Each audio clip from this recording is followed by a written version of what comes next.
I often surprise people that I talk to by telling them that I'm really into sports.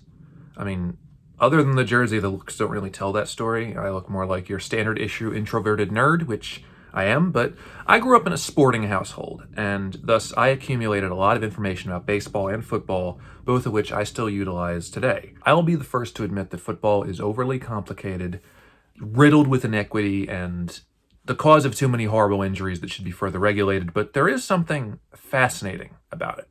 Right now, we're in an age where football players are bigger celebrities than most actual celebrities. People are tuning in to watch Travis Kelce play tight end, and it owes itself to much more than solely his ability to play tight end.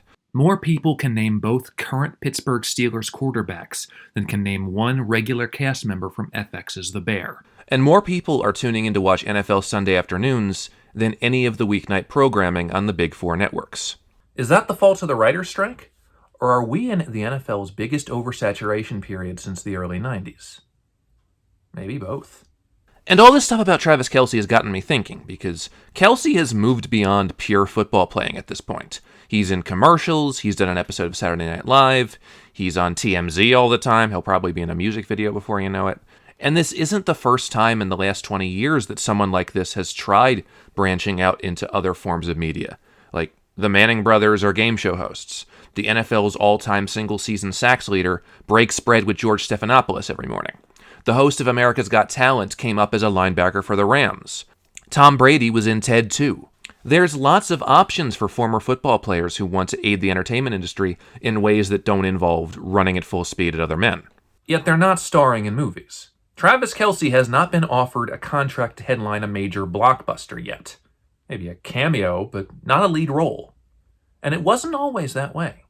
Back in the 60s, 70s, and 80s, that used to happen all the time. Fred Williamson, Carl Weathers, John Matuzak, Alex Karras, Jim Brown, all succeeded on the gridiron and all found some modicum of success in acting. Hell, in some cases, they achieved fame they never had in football. That's not a route that people are really thinking is sustainable right now. There's really only been one very recent case of a football player branching out into a narrative film career. And it's not at all one that I expected. Mr. G, we're really sorry. Hey, look, you know what? I'm not a fucking idiot. I just look like this. Marshawn Lynch was an absolute unit for the Seahawks back in the day, and with all the money he made, he could have very well been all right with that. But last year, he shows up in a scene-stealing role in the movie Bottoms, which is a very funny movie, by the way. He did so well in it that he got nominated for an Independent Spirit Award. Marshawn Lynch. Beast Mode. That guy. So how do we go from all these great football players making a nice career on film to just one or two guys seeing this as a suitable post-career path? Well, I have two potential reasons with me today. Two veritable titans of awfulness that I am pitting head-to-head in what has ultimately turned into a Super Bowl of former football players trying to jumpstart an acting career. Both of these movies are 90s action films, both have a former NFL defenseman in the lead role, and both are very bad, but for different reasons. And by the end, we won't even need an officiating crew to figure out which one's better. So let's dig into this first one. Perhaps some of you out there have heard of the film Stone Cold from 1991. This does not involve Steve Austin. Think someone a little bit more full of himself. You don't want to sound conceited, but hell, I'm on the cover of the media guide of Oklahoma's Orange Bowl, and I'm not even playing in the game. Brian Bosworth, for 2 solid years, was a flashy, formidable face of the NFL. The late 80s was an era of characters for the league. Think people like Joe Montana, Lawrence Taylor, Mike Ditka, all those types. Bosworth was the next evolution in football personalities. He farmed his tough guy persona as a linebacker for Oklahoma, was drafted by the Seattle Seahawks in a supplementary draft in 1987, got signed to a 10-year contract before even playing a game, and sued the league because he wasn't allowed to wear his college number. And then he started playing football, and the legend grew. Bosworth, or as he became known, the Boz, was the closest thing the NFL had to a wrestling personality. And again, this was the late 80s. The WWF, as it was then known, was a huge ratings giant. And those personalities like Hulk Hogan and Ric Flair were a lot of the reason people tuned in. So Bosworth doing flashy things and taunting other players, that was a level the NFL hadn't gotten to yet, and it was perfect for that era. However, after only 2 seasons, Bosworth is forced to retire early due to a nasty shoulder injury. He's 25, down on 8 years of money he thought he'd be getting, and yet everyone in America still knows his name. So, why not try acting? Now, Us, 30 years later, we know the answer to that question, which is you've spent your whole career training to be a football player and you've never taken an acting class before. But in 1991, that wasn't especially a deal breaker for action films, was it? Say what you will about the entertainment value that Arnold Schwarzenegger was capable of, but he was a trained bodybuilder. His acting ability only came over time. Even in watching movies made in his prime, from 1984 to circa 1996, the joy of those movies isn't the nuance of Arnold's performance, and there's a charm to his unpolished nature. Not just in something like Terminator 2 or Total Recall, but something more heartwarming like Kindergarten Cop or my all-time smash hit holiday classic, Jingle All the Way! Alright, okay, fine. You don't go to a Schwarzenegger film for nuance or acting choices. The same goes for so many of the top action stars of 1991, like Sylvester Stallone, Jean-Claude Van Damme, Steven Seagal, and Dolph Lundgren. The occasional good actor in the genre, like Bruce Willis, Harrison Ford, or Mel Gibson, at least elevates it, but these movies don't require great acting at this point. But here's something funny. Stone Cold, which is Brian Bosworth's first action movie vehicle, is directed by Craig Baxley. Prior to this film, Baxley had done a couple of action movie projects. He'd done Dark Angel, aka I Come in Peace, with Dolph Lundgren. And you go in pieces, asshole. And his first feature was another film starring a former NFL player. How do you like your ribs? Action Jackson, a 1988 cop film that's not terrific but does some things right, was a long-awaited action vehicle for Carl Weathers. Bet you didn't know he came up as an NFL player. After the Raiders cut him in the early 70s, he turned to acting. And then came the Rocky movies and Predator, and then came the action films. And for a very traditional 1980s cop film, Weathers does a great deal of the heavy lifting here. He has this natural charisma and acting talent that aids even the passé scenes. Oh, and Clovis, please don't peel away too slowly, because even though this car is my most prized possession, it should be driven as fast as humanly possible at all times. A movie like this needs a performer like Carl Weathers, because if not, it's going to give out from under itself because people will realize how much is reminiscent of other action films. What else would set this movie apart, then? Certainly not the dialogue. What do you want from me? I want you to die. Carl Weathers, God rest his soul, is the single best thing about Action Jackson.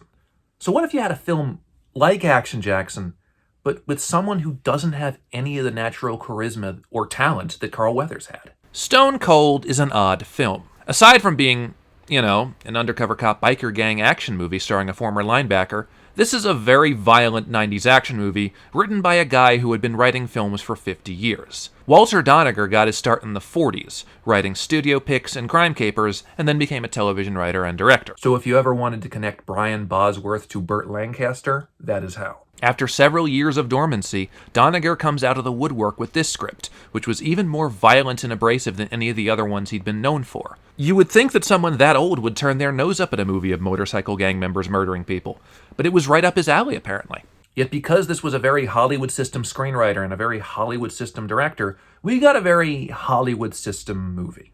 Bosworth plays an ex-cop named Joe Huff, whose daily routine consists of blending up a concoction of unrelated foods to feed to his pet lizard, which still may be one of the more understandable aspects of his character. Boz works as a cop.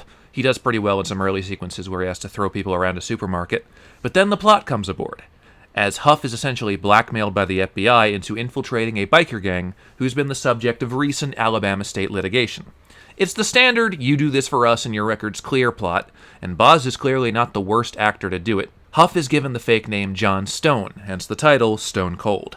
So Gal Gadot was not the first person to do that. Boz actually does well at parts of this character, especially the parts that play to his strengths as a big tough guy. One of the things that enticed him about the role is that unlike his NFL days, he wasn't a complete heel, and could actually get to play a likable character. Now granted, it's hard to play someone likable if you're not a trained actor and don't have natural charisma, but he does his best. And the scenes where Boz has to look awesome doing things for this biker gang, including riding a motorcycle or punching someone out, he does well. This is a very tough and crusty underworld that Boz is trying to fit into, both as Stone and as an actor. The biker gang feels very gritty and harsh, and performers like William Forsythe and especially Lance Henriksen give this world an unrelenting, nasty feel that fuels Stone to find out what's really going on. And what's really going on is a plot involving corruption and intimidation that's pretty par for the course for this genre. But because you have Lance Henriksen giving an excellent performance as Chains, the leader of this gang, the hollow, dumb quality of the plot doesn't stick out as much. It works as an undercover caper because you don't want Boz to get found out by chains. As limited as Boz is as an actor, he still makes for a compelling protagonist somehow. I wasn't exactly rooting for chains in this.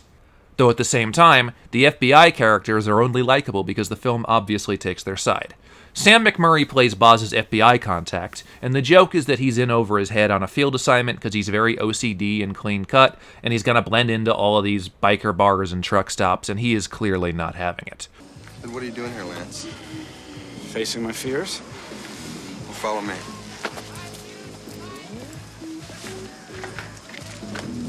It's debatable whether or not he really should be in this movie, but it was fun watching him continue to pop up in ill-fitting places. And Boz is also compelled to break his way through the gang in order to help change his girl, Nancy, played by Arabella Holzbach, who was primarily known in this era as a performance artist. This was Holzbach's first major motion picture as well, and there's a few scenes where these two actors have to work off of each other.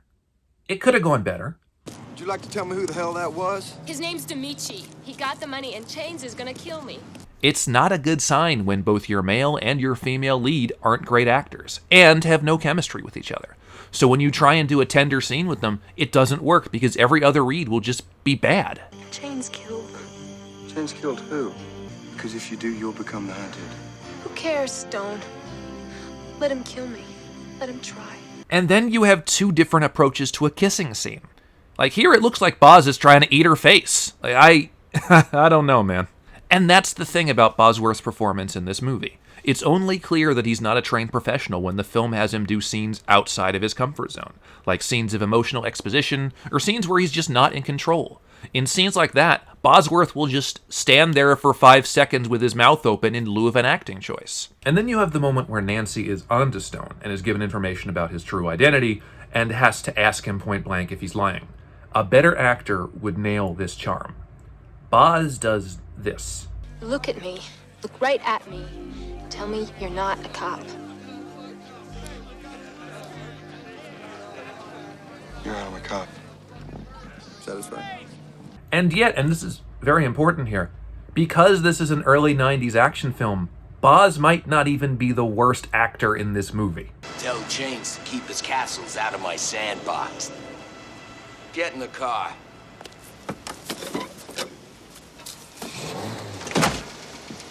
We're out of here. There's lots of little performances like that in this movie. There's a cop that runs into Boz after the opening supermarket fight. Joe, what the hell's going on? You're still on suspension. Let me see you sweet talk your way out of this one. There's random bikers who are doing goofy things and not exactly nailing reads. When the emphasis is on spectacle, that's gonna happen. It also means that there's some moments in this that are just unintentionally hysterical. The trailer's loose! I love this moment in the movie where one of the bikers randomly grows standards and everybody else is not having it. Something here ain't right. Shut your fucking mouth. This ain't the brotherhood that I joined. Shut up. Shut the fuck up! It just feels so out of character for this movie. And there's enough machismo to get things back on track, but every so often something absolutely ridiculous happens that throws me for a loop. Though granted, sometimes something is so ridiculous that it becomes awesome. Take the only thing I knew about this movie before I watched it. You know, at a moment like this, I think of my father's last words, which were, "Don't, son, that gun is loaded." The poster may say starring Brian Bosworth, but this is Lance Henriksen's movie. Let there be no doubt about it. All things considered, Stone Cold works more than it should. Bosworth has some cool action hero moments, and I would have been fine with more blockbusters starring him, though for a number of reasons he stepped back after this one. He's not a perfect actor, and some scenes don't work at all with him, but he works so well with what this movie was, and what action films were in 1991. And that is very important when discussing these two movies, because in 1991, the action movie landscape could accommodate somebody like Brian Bosworth. Now, flash forward to 1998.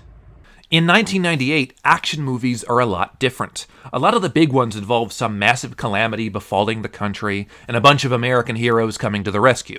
Movies like Independence Day, Armageddon, even crappier ones like Daylight, The Siege, Hard Rain. A lot of these wouldn't just take a beefy guy with a gun, they would need a true performer. Think Will Smith in Independence Day. He's a solid enough action hero, but there's more quips, more personality, more charisma, more of an eyebrow raise.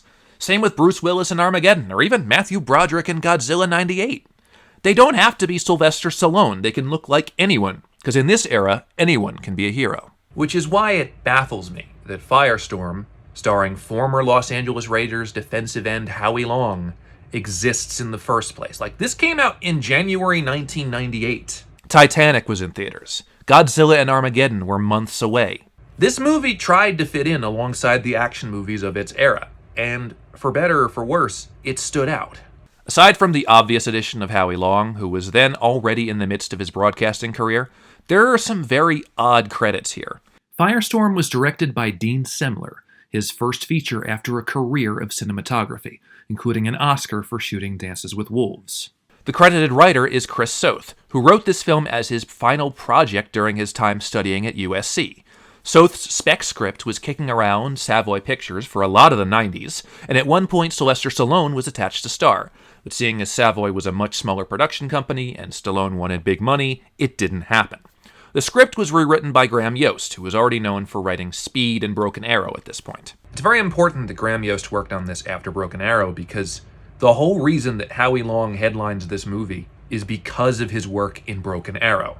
The John Woo movie starring John Travolta as an Air Force turncoat that hijacks 2 nuclear missiles. Yeah, he's in that. And he did so well in it that someone said, give him a starring role in a blockbuster. Movies were different 26 years ago, man. So yeah, Yost does a pass on this knowing Howie Long is going to headline it, but between Yost's rewrite and release, at least 4 more writers did a pass on it, and Yost ultimately decided to take his name off the film. So it's credited to a screenwriter that didn't really write the script. Interesting. So, other than a movie starring an NFL player, what exactly is Firestorm? Well, Firestorm is Die Hard, but in a forest instead of a high-rise. Howie Long plays Jesse Graves, a smoke jumper whose job it is to dive into areas where fire has started and put him out. Smoke jumping is a profession that hasn't had many movies dedicated to it. I know Angelina Jolie just did one, but I didn't hear great things about it. This is at least a fun portrayal of smoke jumpers, and we get a nice gaggle of characters in this line of work, including Graves' old captain Scott Glenn, who has just days until retirement. Jeez, I wonder what happens to him. We shouldn't be up in this weather anyway. Can't hear you, Andy. Something I gotta do. Anyway, due to a convoluted plot involving corruption and bribery that I could not for the life of me comprehend, a quartet of prisoners at a local penitentiary, led by William Forsythe, who's in this one as well, escape, don smoke jumper outfits, and try to make off with the bribe money. Forsythe is playing this character as an intimidating, unpredictable killer type, but his eventual way of knocking off the other prisoners to get all the money himself came off more like a comedy subplot. Like, this is something out of a Simpsons episode. Anyway, Forsythe and his men subdue a birdwatcher, played by Susie Amos, and keep starting fires so powerful that Jesse has no choice but to dive in and try and stop it. Fight sequences, a mostly abandoned romantic subplot, and ridiculous action set pieces ensue. And fire. Lots and lots of fire, mostly CGI fire. So, how is Howie Long in this movie, you may be asking? Well, remember when I said that a 1991 era action movie could accommodate someone without a lot of acting experience? That is not the case for 1998 era action movies. Here you need someone with more of a personality and less of an 18-wheeler physique to carry the film. There's a reason Schwarzenegger, Stallone, and Seagal were struggling to sustain their successes in this era. It was no longer about them being big and strong. Now they had to be the everyman, and they can't quite be believable doing that. Similarly, even if Howie Long is still built like an NFL defenseman, he needs to come off like the everyman. And the film struggles to make him especially relatable, because there are scenes of him leaping into action and wriggling himself out of trouble. There's a moment in this where Howie's in a burning lodge and sees a motorcycle and a ramp, and I went, all right, I'll hear you out. And you know, it was just as ridiculous as I expected and 3 times more stupid, but Howie Long being on that motorcycle doesn't really help legitimize things. It's kind of a mixed message when the film's saying any smoke jumper can be a hero, while also having our hero be scarily well built and have the unique ability to kick villains while riding a motorcycle. Now, in Broken Arrow, Howie, to his credit, had a role that both fit his physique and his acting abilities. There, Howie plays an Air Force sergeant who ultimately becomes the main stooge for John Travolta's villain character. Long is intimidating, ruthless, and doesn't have to do much in the way of character because he doesn't really need to be likable. Most of what he needs to do involves firing rounds at Christian Slater. It's a simpler character, and it's no wonder he stood out there, as it was well within his wheelhouse. Also important to note, just from Broken Arrow, his acting wasn't really called upon especially often. There's a scene where he needs to send a message to a superior so that they don't suspect anything, and he needs to play up the drama to sell it, and this is how he does that. King Rhodes is dead! They're all dead!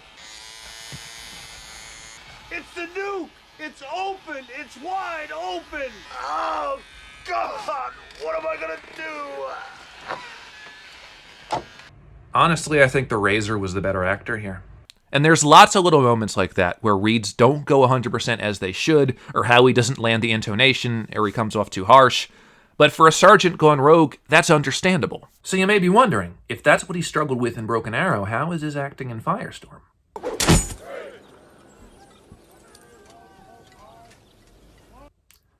Well, I actually went and compiled a whole sequence of my favorite moments of Howie Long acting in Firestorm. I'm just going to run them back to back to back to back. I hope you enjoy it as much as I did. Trust me, you don't want to get caught in the path of a firestorm. Okay, it's getting hot now, real hot. You know, I'm not sure whether you're trying to kill yourself or you're trying to kill me. But dropping that Pulaski on me will cost you points. I told you I don't want anything, Jesse. I don't know what you're talking about. Who told you? We're gonna head over to L11 and see if we can't slow this sumbitch down. Don't we have to get authorization for that? Take me down. And land where? Then take me up. We won't be seeing them again. No one's that smart. Not even you, Win. You are not jumping out You're of this right, helicopter. I'm not jumping. It's more like falling.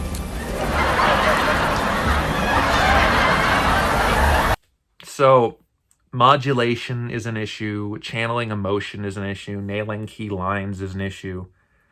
And that's our hero. That's the guy we're working with the whole film. I think we're running into a few possible issues here. It's even harder to get through when we have scenes where William Forsythe is doing his not very convincing Canadian accent. Hey, when we get out of here, I'm gonna buy you a nice big Canadian beer, eh? And Howie's just doing his harsh overselling. You were headed into a backfire. Lucky for us you happen to be out here, eh? Luck had nothing to do with it. I set the backfire.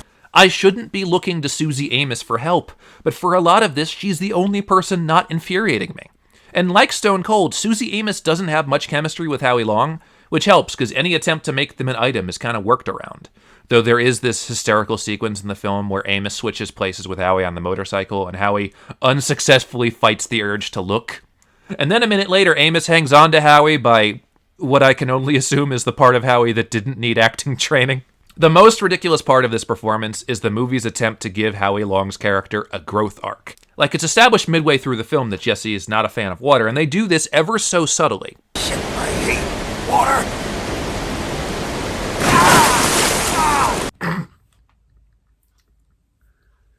Guess what? The fireman hates water, guys. Guess what? I really hope that this wasn't Graham Yost coming up with that. That is an ABC hour-long show pitch. So get this, he's a fireman and he hates water. What shenanigans can ensue? Honestly, this is such a ridiculous subplot because Howie isn't a good enough actor to make this a serious, grow from this kind of beat. It's mostly just him making awful faces in the water. How am I supposed to take this seriously? Go over here!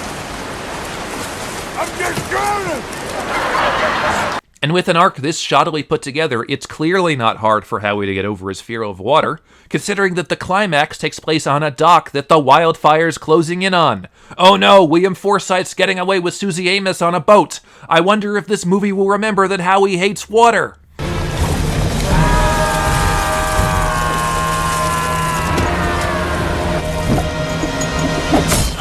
No, I guess not.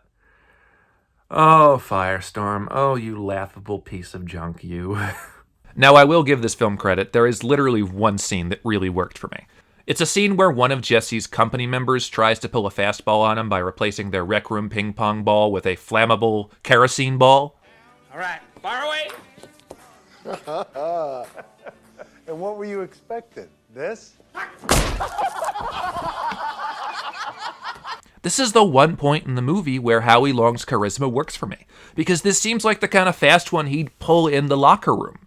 But everywhere else, he's just harsh, one-dimensional, and hard to really get behind. No, Sherm, you don't got it. And you're going to need a lot more work before you do get it. So we've just discussed two bad movies starring former NFL players trying to act. And we're at the end of the video, and so now we kind of have to ask which one's better. Well, this may be hard to believe, especially considering that this is the reason why I made this video, but Stone Cold. Yes, it's ridiculous, less realistic, and more of a mindless action spectacle, but Stone Cold succeeds at more than Firestorm succeeds at. And even if Boz is kind of a stretch for an action hero, he succeeds at what Stone Cold is going for, more than Howie Long succeeds at what Firestorm is going for. Stone Cold is just a really fun picture of how ridiculous action movies could be in 1991. And Firestorm is a fitting explanation of why everything that made those movies great in the early 90s no longer worked by the time of the late 90s. So Boz somehow takes the win here. Though granted, Howie Long has never appeared in a Pureflix film. So maybe he might actually pull this one out in overtime.